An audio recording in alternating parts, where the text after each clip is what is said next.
Nah, saya paling suka bagian ini.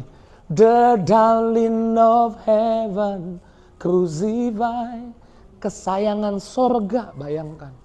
Yesus itu bukan biasa-biasa, Yesus itu kesayangannya sorga. Yesus itu kebanggaannya sorga. Yesus itu spesial di sorga. Tapi karena dia lihat saudara dan saya, dia datang ke dunia ini untuk menunjukkan kamu sama spesialnya seperti Yesus. Amin. Kamu sama berharganya, kamu sama indahnya seperti Yesus. Jadi kamu mahal, kamu berharga, kamu luar biasa. Amin. The darling of heaven, crucified, worthy is the Lamb. Amin. Kemuliaan buat anak Allah, anak Bapa, anak domba Allah. Tepuk tangan yang dahsyat, yang luar biasa. Makanya judul khotbah saya bisa ditampilkan. If it is too good to be true, it's Jesus. Jika itu terlalu baik untuk jadi nyata, the darling of heaven is crucified, itu Jesus. Jika terlalu baik untuk jadi kenyataan, itu Yesus. Saya pernah menginjili teman saya yang datang minggu lalu, saya pernah cerita juga sama yang datang minggu lalu. Teman saya cerita bagaimana masuk surga. Kita beda server, ngerti ya, beda server. Servernya beda. Lalu saya bilang bagian server saya cerita ya, gimana orang Kristen masuk surga. Orang Kristen masuk surga bukan karena bisa buat baik, bukan karena hebat, bukan karena apa yang dia kerjakan. Tapi karena dia punya pahlawan, dia punya hero. Dia punya juru selamat, namanya Yesus. Dan Tuhan itu datang ke dunia, menanggung hukuman dosa kita. Dia dipukul, dicambuk karena kita. Tahu jawaban teman saya apa? Dia secara refleks karena teman dekat saya, dia bilang begini, baik amat Tuhan lu. Masa sih sebaik itu? It is too good to be true. Tapi Yesus seperti itu. It is too good to be true. Makanya itu saya sebut gospel. Kabar baik Injil. Next slide. Cross, the cross. Jumat Agung. It is too good to be true. Slide berikutnya coba ditampilkan. It is too good to be true. Karya salib di atas kayu salib. Itu Injil. Karena Injil dalam bahasa aslinya, slide berikutnya. Injil dalam bahasa aslinya kabar baik yang hampir nggak bisa dipercaya. Kalau orang nggak pernah ngerti kekristenan, karena saudara lahir mungkin dari kecil jadi orang Kristen. Coba kalau saudara lahir bukan Kristen, menghidupi pola agama, bagaimana masuk surga. Saudara dengar bagaimana dalam kekristenan kita masuk surga, kita diberkati karena ada juru selamat, karena Tuhan jadi manusia, ganti hukuman kita. Orang akan bilang itu too good to be true, terlalu baik, terlalu hebat, hampir-hampir tidak dapat dipercaya. Tapi itulah Tuhanmu, dia terlalu baik, terlalu hebat, hampir-hampir nggak dapat dipercaya. Tapi itu yang terjadi. Supaya hari ini, saya nggak tahu masalahmu apa, tantangan hidupmu apa. Kalau saudara bilang, nggak mungkin Pak Pendeta sakit saya sembuh, karena dokter bilang nggak ada obatnya, it is too good to be true. Supaya hal itu juga jadi kenyataan di hidupmu, amin. Doamu dijawab, tidak ada yang terlalu heran, terlalu mustahil buat Tuhan. Karena dia berikan Yesus buat kita. Tepuk tangan yang dahsyat, yang luar biasa buat Yesus. Nah, Jumat Agung yang sangat penting adalah saudara tahu bahwa Tuhan mati buat hidupmu. Itu namanya gospel, itu namanya kabar baik, itu namanya Injil. Kenapa perlu Injil? Kita masih tinggal di dunia yang jahat ini. Kita masih tinggal di dunia yang penuh dengan ancaman, penuh dengan kabar buruk. Kita butuh Injil. Kenapa kita butuh Injil? Karena Injil adalah kekuatan Allah. Kita butuh kekuatan Allah. Dan bagaimana mendapatkan kekuatan Allah? Kita perlu dengar, perlu ingat ada Tuhan yang sudah mati buat kita. Itu kita kasih kita kekuatan. Kenapa Injil adalah kekuatan Allah? Next slide. Nah, ini tadi udah, it is too good to be true. Terus Injil atau salib atau apa yang Tuhan kerjakan hari ini buat setiap kita adalah kekuatan Allah. Karena kekuatan Allah itu menyelamatkan. Saudara diselamatkan karena Injil. Amin. Bukan karena hebatmu, bukan karena gelarmu, bukan karena jabatanmu, bukan karena nama baikmu. Kamu diselamatkan karena Injil. Injil kematian Yesus menyelamatkan cara berpikir kita. Supaya kita nggak mikir yang salah. Amin. Injil menyelamatkan perasaan kita. Injil menyelamatkan tindakan kita. Yang datang minggu lalu pasti tahu. Karena 5 minggu ini, bulan Maret, kita membahas tentang Paskah, Prapaskah, dan sekarang udah sedikit lagi masuk Paskah, ini Jumat Agung. Injil menyelamatkan pikiran kita. Kalau ada orang begitu hebat buat jahatnya sama kita, kita bisa nggak marah, menyelamatkan juga perasaan kita. Ketika kita ngerti perbuatan jahat orang sehebat apapun tidak pernah sebanding dengan perbuatan Yesus di atas kayu salib buat hidup kita. Perbuatan baiknya jauh lebih besar. Ya, beri tepuk tangan yang dahsyat, yang luar biasa. Sehingga kita punya iman, perbuatan jahat orang tidak punya kuasa atas hidup kita, tapi perbuatan baik Tuhan menyelamatkan kita. Amin. Fitnahan orang gak pernah lebih hebat dari perkataan Yesus di atas kayu salib. It is finished, sudah selesai. Amin. Dia mengerjakannya bagimu, dia mengerjakannya buat setiap kita. Salib atau Injil atau pengorbanan Yesus adalah kekuatan Allah yang menyelamatkan. Kenapa salib, Injil, pengorbanan Tuhan disebut kekuatan Allah? Karena salib adalah bukti kasih Allah yang besar. Next slide. Ayatnya bilang begini, Yohanes 3:16. Karena begitu besar dosa dunia, gitu? Enggak, alasan dia datang ke dunia bukan dosamu, tapi alasan dia datang ke dunia karena kasihnya yang besar untuk atasi dosamu. Amin. Karena besar banget kasihnya. Dunia ini penuh dengan syarat. Agamawi membuat kita harus memenuhi syarat untuk masuk surga, untuk dibilang orang baik, untuk dibilang orang benar. Tapi Yesus yang datang pengorbanannya di atas kayu salib membuktikan kasihnya buat kita tanpa syarat. Saya belum selesai. Jangan bilang saya sesat, saya belum selesai. Kasihnya, pengorbanannya membuktikan bahwa kita punya Allah yang mengasihi kita tanpa syarat, yang membuat hidup kita di mata banyak orang memenuhi syarat. Amin. Karena kita tahu tanpa syarat Dia mengampuni kita, sehingga kita jadi mengampuni orang lain tanpa syarat. Dan bagi orang lain, kamu bisa mengampuni, kamu hebat, kamu memenuhi syarat. Amin. Kasihnya yang besar itu, yang tanpa syarat itu mengasihi kita, membuat kita juga berbuat baik sama orang tanpa motivasi yang salah, tanpa ada udang di balik batu. Sehingga kamu di mata banyak orang memenuhi syarat disebut orang baik. Karena kamu tulus. Karena kita tahu nggak ada syarat yang bisa kita penuhi untuk kita dapatkan bahwa turun Tuhan ke bumi. Dia turun ke bumi karena dia mau tunjukkan kasih yang tanpa syarat, yang menyebabkanmu hidupnya jadi memenuhi syarat. Amin. Jadi kita perlu tahu salib, kita perlu tahu pengorbanan Tuhan. Kasihnya besar. Kasihnya yang besar itu menghancurkan kutuk. Next slide. Pengorbanan Yesus di kayu salib membuat kita punya iman. Kita jalan walaupun ada masalah, ada tantangan. Walaupun berat, walaupun susah. Kita tahu, kita punya iman. Di hidup kita gak ada kutuk lagi. Mungkin orang bilang, kasihan lu kayaknya ada kutuk deh. Harus pelepasan kutuk di hidup lu sial. Tapi engkau menjalani hidup yang bagi orang sial. Gak, engkau dengan iman. Karena Galatia 3 ayat 13, 14 bilang.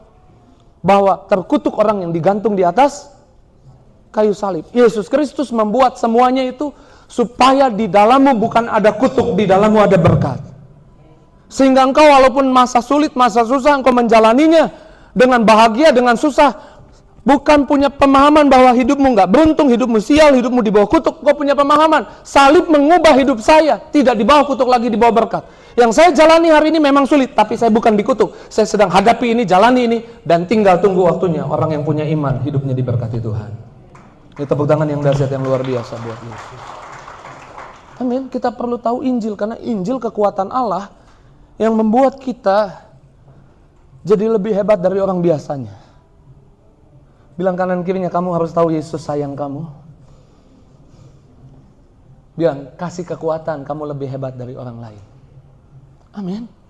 Injil membuat kita menerima status orang benar. Salib membuat kita menerima status orang benar nggak bisa dibayar pakai hartamu yang banyak. Status orang benar nggak bisa dibayar pakai perbuatan baikmu. Status orang benar nggak bisa dibayar pakai nama baikmu, pakai nama baik keluargamu. Status orang benar dibayar Yesus di atas kayu salib. Semua orang yang hidup di bawah keturunan Adam nggak bisa menolak, nggak bisa reject, nggak bisa menghindar, nggak bisa lari dari status ketika lahir jadi orang berdosa. Itu konsep kekristenan.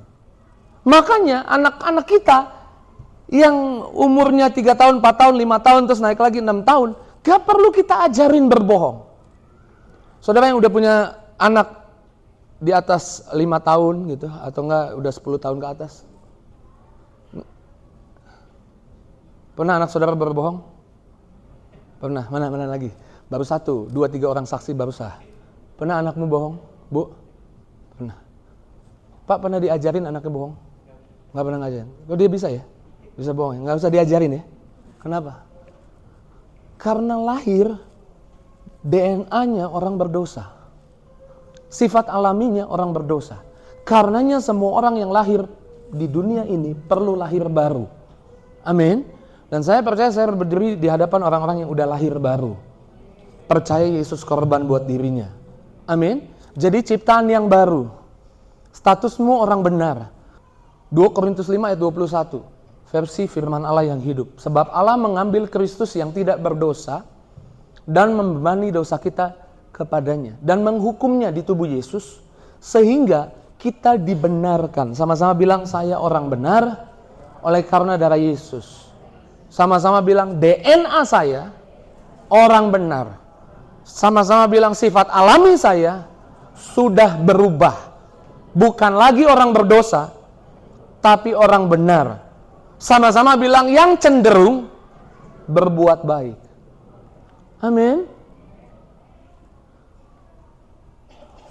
Burung, sifat alaminya ngapain?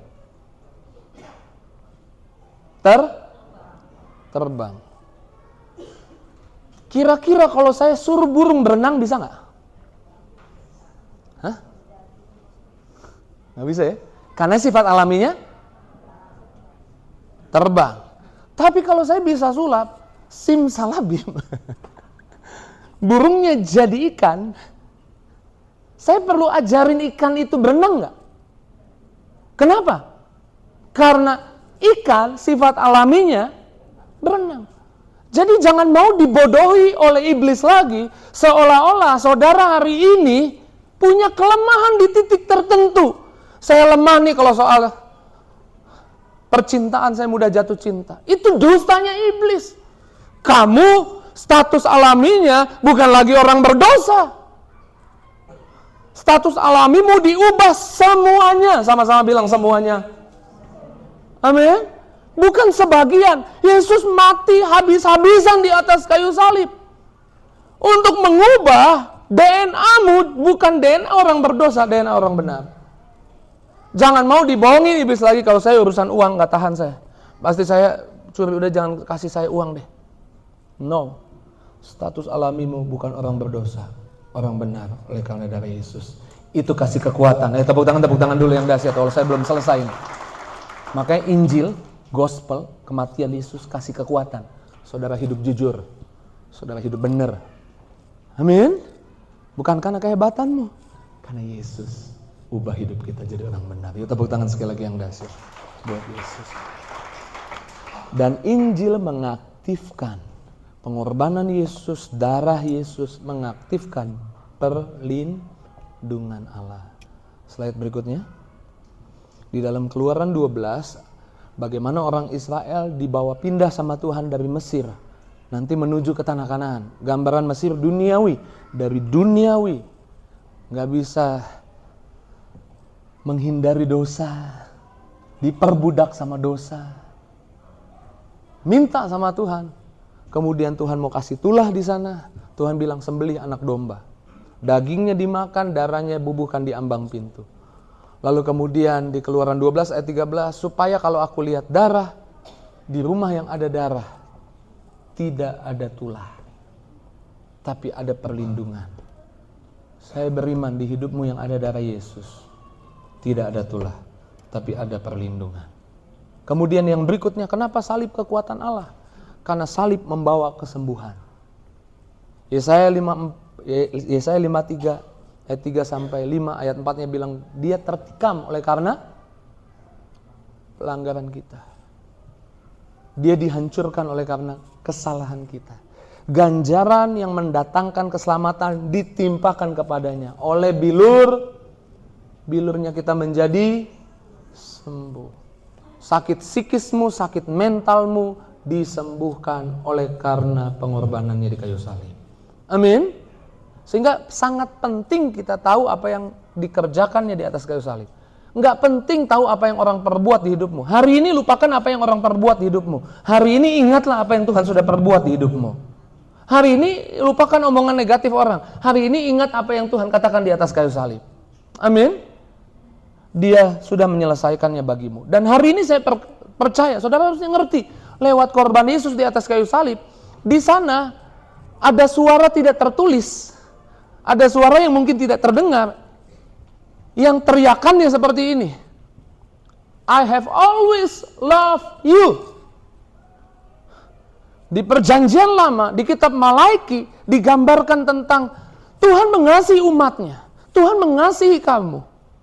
Coba next slide. Malaiki 1 ayat 2, Tuhan bilang, aku mengasihi kamu. Dalam teks New Living Translation, I have always loved you.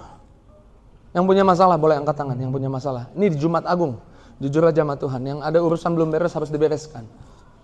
Yang punya masalah, mungkin berat buat saudara. Saudara dengar dulu kata-kata ini dari Tuhan. I have always loved you. Aku selalu mengasihimu. Yang lagi sakit-sakitnya gak bisa sembuh. Mungkin diagnosa dokter itu buat saudara jadi bimbang takut. Tapi dari mimbar ini, yang lagi sakit dan sakitnya didiagnosa belum tidak bisa sembuh, ada suara yang mengatakan, I have always loved you. Aku selalu mengasihi kamu. Mungkin saudara sedang hadapi bosmu tekan kamu. Kamu diperlakukan gak adil. Tapi ada suara dari surga bilang, aku selalu mengasihi kamu.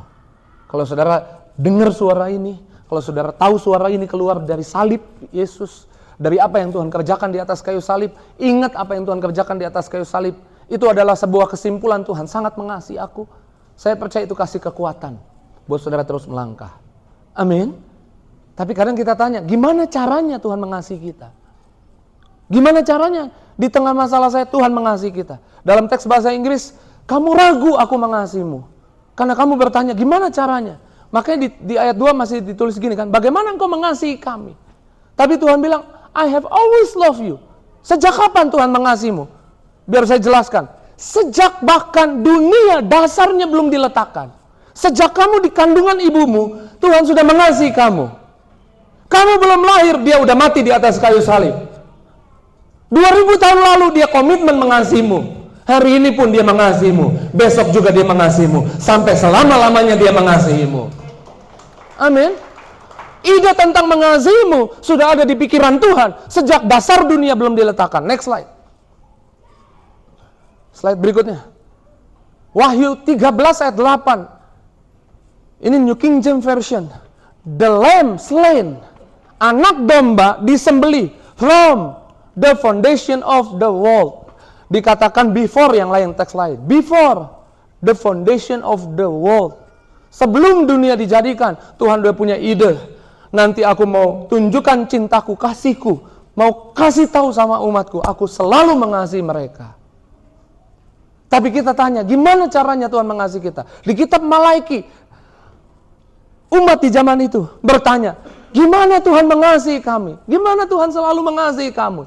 Maka next, ayat 2 tadi belum selesai, dilanjutkan. Bukankah Esau itu kakaknya Yakub? Saudara ingat Esau dan Yakub? Esau anak Yakub anak bungsu. Anak sulung dapat berkat 2 kali lipat. Perkenanan 2 kali lipat. Berharga 2 kali lipat. Bukankah Esau itu kakak Yakub? Demikian firman Tuhan, namun aku mengasihi Yakub, tapi aku sayang yang bungsu. Tetapi membenci Esau. Kata membenci, saudara boleh googling ya nanti ya. Saya kemarin lupa kasih detailnya dalam bahasa Ibrani. Dalam bahasa Ibrani diterjemahkan beberapa kata membenci di sana.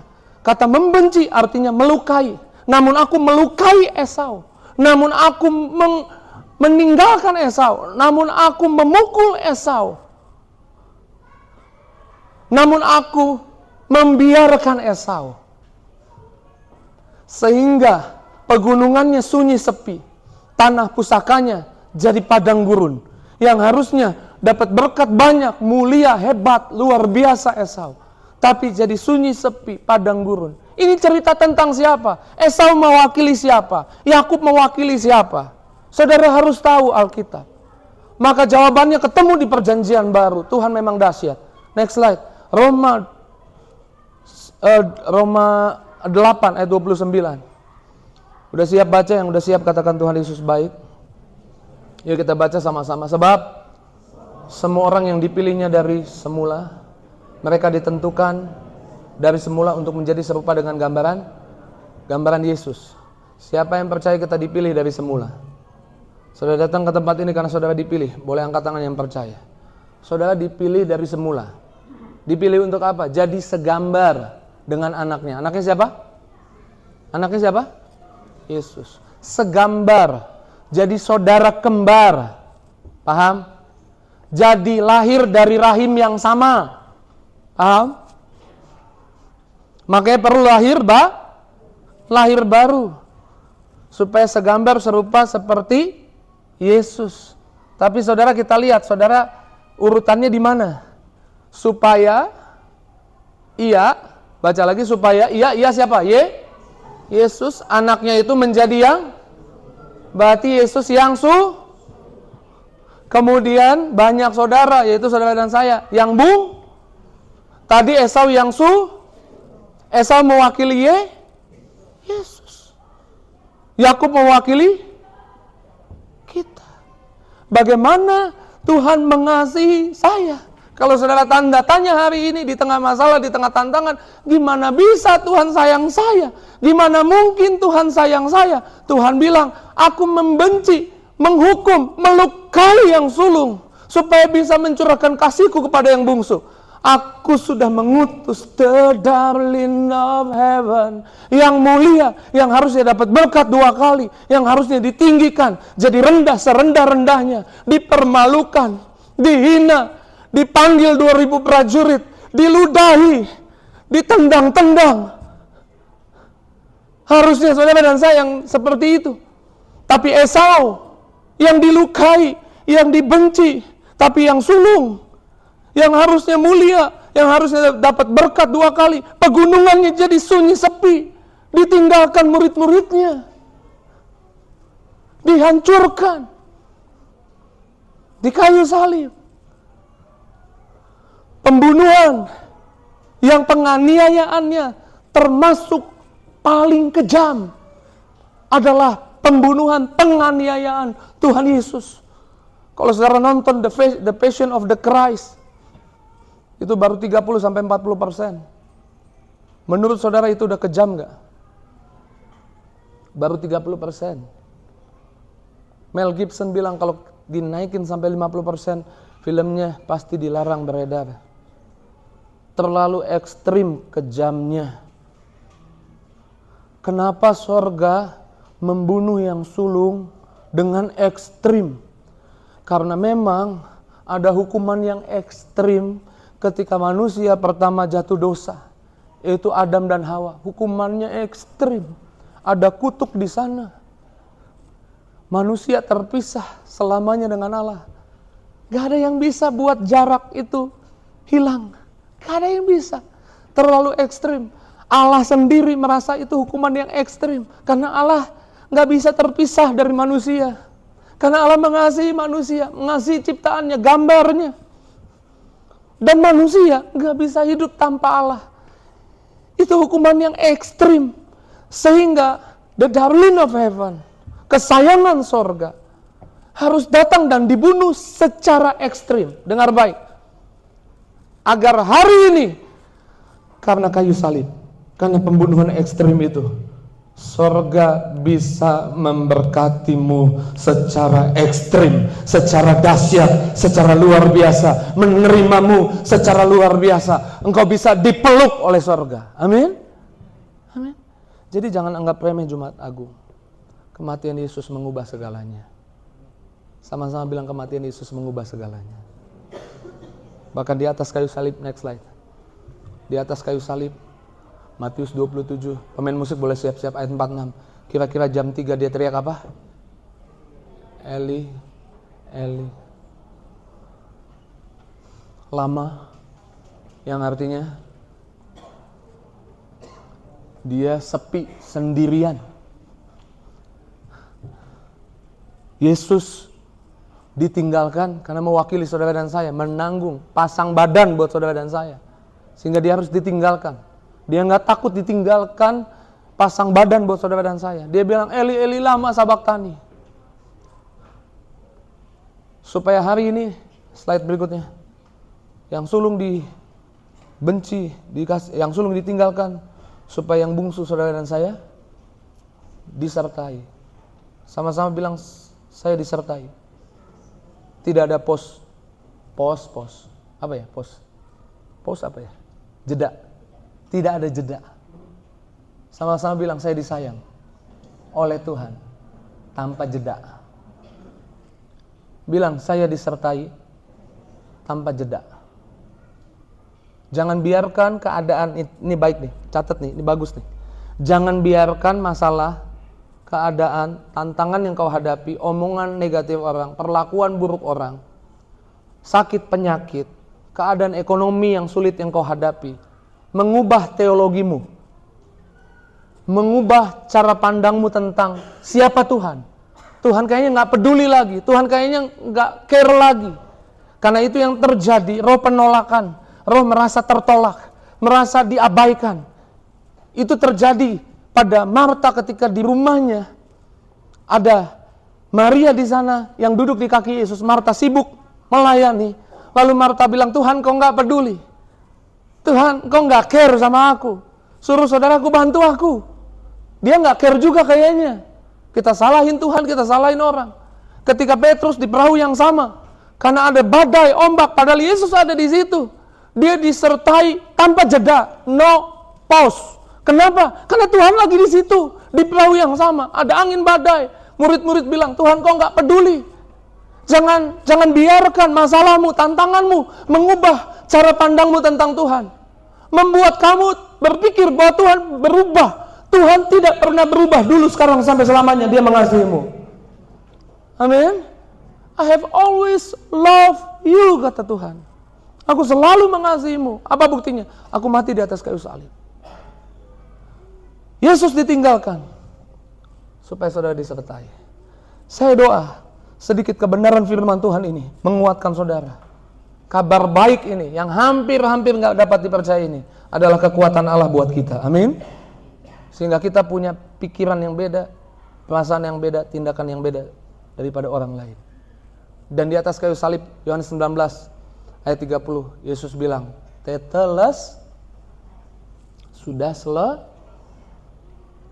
sama-sama bilang sudah selesai. Apa yang diselesaikan? Hukuman dosa. Orang-orang di bidang ekonomi dengar sudah selesai di zaman itu, tetelestai. Dalam bahasa Aram itu, tetelestai. Mereka dengarnya, udah lunas. Berarti ada yang harus dibayar. Tapi udah lunas. Tetelestai, orang yang jaksa, hakim, kemudian polisi, orang-orang di bidang hukum, dengarnya tetelestai, bukan sudah lunas, bukan. Hukuman sudah dipenuhi, sudah dijalani. Dan gak bisa orang bersalah dihukum 2 kali. Yang sekolah hukum, yang sekolah jaksa, yang sekolah pengacara pasti ngerti ini. Orang yang udah pernah dihukum untuk kesalahan itu tidak bisa dihukum 2 kali. Gak bisa diadili 2 kali menjalani hukuman. Hukumannya sudah, Yesus sudah dihukum buat hidupmu. Orang yang di bidang militer dengarnya beda lagi. Tentara-tentara Romawi zaman itu dengarnya beda lagi. Suatu daerah kalau dikepung, kemudian warga setempatnya melawan, tapi kemudian akhirnya daerahnya dikuasai, mereka akan kibarkan bendera dan tancapkan bendera itu di tanah itu, menandakan daerahnya dikuasai, perangnya udah selesai, udah beres. Tetelestai. Apapun masalahmu, tancapkan benderanya dan ingat, Yesus sudah lakukan di atas kayu salib. Sudah selesai. Dia dipermalukan, Dia dihancurkan, harganya mahal, bukan murah, karena di matanya kamu mahal. Pegang dadamu, bilang saya mahal banget, saya spesial banget. Bilang saya gak akan nyerah, saya tahu saya berharga, karena Tuhan udah mati buat hidup saya. Itu yang buat saudara masih terus melangkah, karena Yesus kita mati buat kita dan mengasihi kita. Happy Good Friday. Kita ingat kematiannya. Disiksa dan disalibkan, bahkan mati, selamatkan hidupku. Betapa Kau mengasihiku, lebih dari segalanya, Yesus. Yuk angkat tanganmu, angkat suaramu, katakan disiksa dan disalibkan. Disiksa